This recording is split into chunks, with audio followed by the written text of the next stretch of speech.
Bueno, esto lo voy a contar rápido porque ya mucho se ha dicho de la crisis de cuidado, me tincaba que esto iba a ser así, pero igual uno tiene que hacer el punto de decirlo, ¿cierto?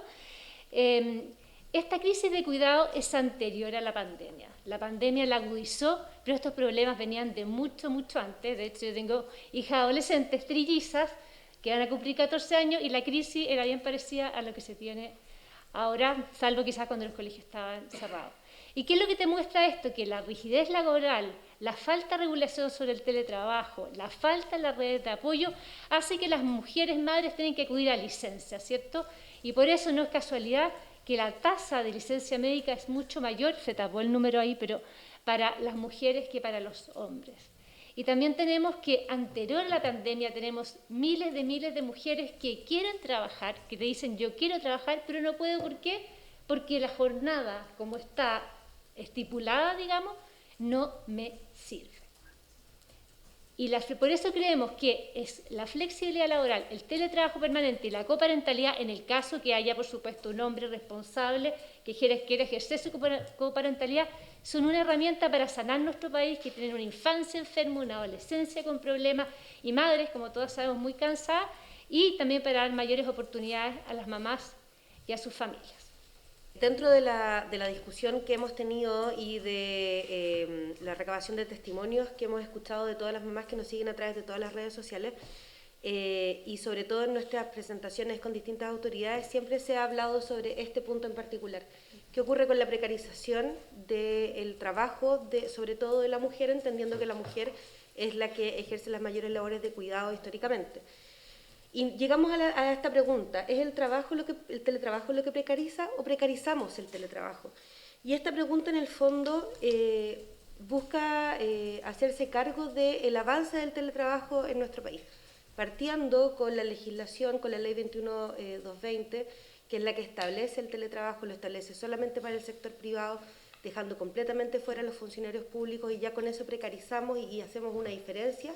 y una discriminación entre trabajadores del sector público y sector privado.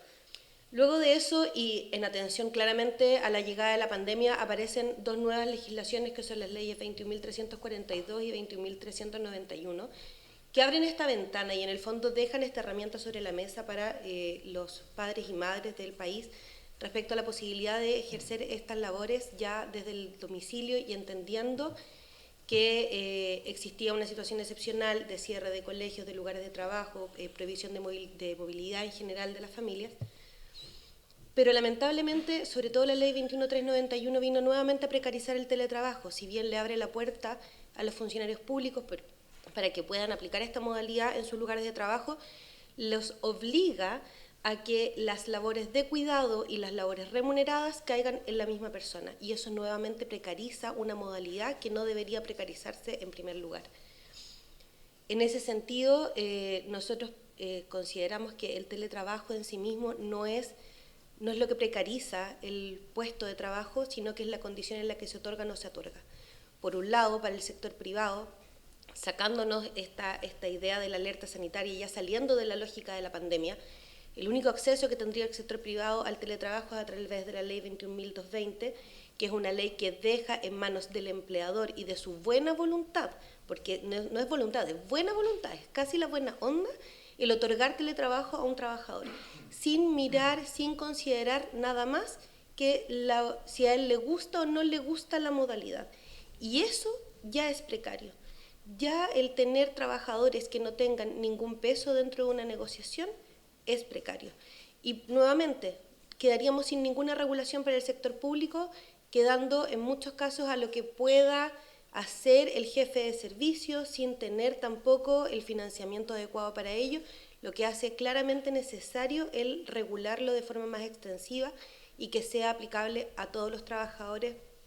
sacar esta lógica de trabajadores de primera y segunda categoría. En ese contexto, nosotros creamos la campaña ¿Qué más precario?, que en el fondo buscaba, por un lado, hacer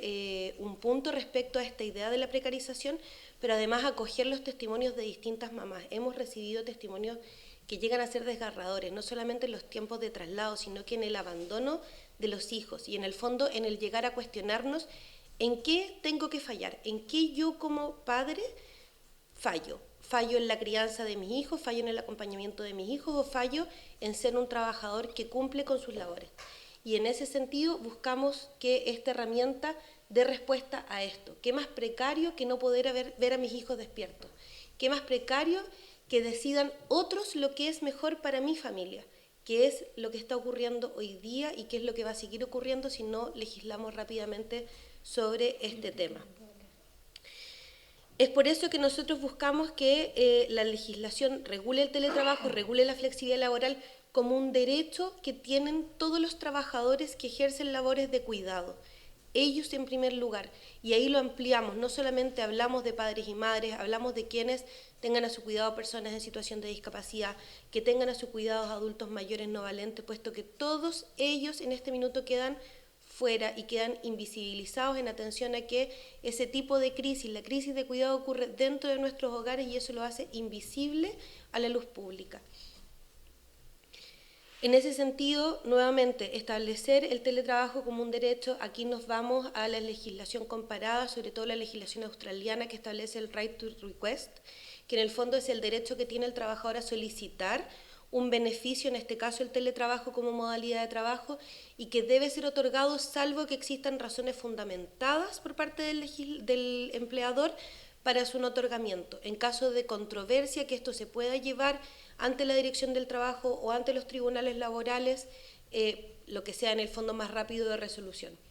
Esto en ningún caso tiene que ser un beneficio que sea únicamente para las mujeres, tiene que estar abierto para hombres y mujeres que ejerzan labores de cuidado y poder sacar también esta lógica de discriminación y de entregar beneficios que sean solo para las mujeres. Eso lo único que hace es afectar el trabajo femenino y el acceso al trabajo femenino. Y en ese sentido consideramos que el teletrabajo, contrario a algunos detractores que creen que desincentiva la contratación femenina, todo lo contrario, la aumenta, y en eso podemos ver el ejemplo de Dinamarca. En Dinamarca en este minuto existe una serie de legislaciones respecto a teletrabajo y flexibilidad laboral, lo que ha llevado la contratación femenina a casi el 60%. Eso es lo que nosotros a lo que nosotros debemos apuntar con esta legislación. Y finalmente, hablar respecto a esto que se repite mucho. Si no existe teletrabajo permanente al 1 de enero del 2023, debería renunciar. Existe un fenómeno que se ha empezado a estudiar a nivel internacional, que es la gran renuncia. Se estudió en Francia, se está estudiando en Estados Unidos y ya ha empezado a aparecer en países latinoamericanos, en particular en México se está haciendo un estudio actualmente, y que en el fondo habla de esta lógica de haber descubierto una forma de trabajo que me permite compatibilizar mi vida laboral, mi vida familiar, mi vida personal, y que ya no estoy dispuesto como trabajador a volver a lo que era prepandemia. Y eso ha generado un aumento en las renuncias en ciertos grupos de la población, en los trabajadores que están iniciando su vida laboral, pero además en quienes ejercen labores de cuidado y quienes están en mitad de su vida laboral, que son el grupo entre 35 y 45 años. Ellos también están entrando en esta lógica de ya no tengo por qué renunciar a un aspecto de mi vida para poder ejercer el otro, y por tanto voy a buscar una situación más ventajosa y que permita una mejor compatibilidad. No queremos que este fenómeno llegue a Chile, sobre todo en el contexto actual de crisis económica, que lo único que significaría sería agudizar la crisis existente, pero además agudizar esta precarización de la vida, en el sentido de tener familias que por intentar mantener esta crisis de cuidado en línea o evitar la crisis de cuidado, evitar la soledad de nuestros niños en la casa o de nuestros adultos mayores, de nuestras personas en situación de discapacidad, prefieran eliminar una fuente de ingreso y precarizar la vida en familia por mantener los cuidados. Es por eso que nuestra propuesta va acorde a las presentaciones que ya se han hecho de una legislación que permita llevar, no la ley 21.391 como dijo un expositor anterior, sino que algo bastante más extenso, más similar tal vez a lo que existe hoy día en la 21.342, de un teletrabajo que sea asequible para las personas que ejercen labores de cuidado, en el caso de los menores que sean menores de edad, toda vez que nuestros niños no se cuidan solos, tengan 3 años, tengan 15 años, no se cuidan solos y siempre se requiere la figura de los padres. además de las personas que ejercen labores de cuidado de otros grupos. Esa es nuestra presentación. Muchas gracias por escucharnos.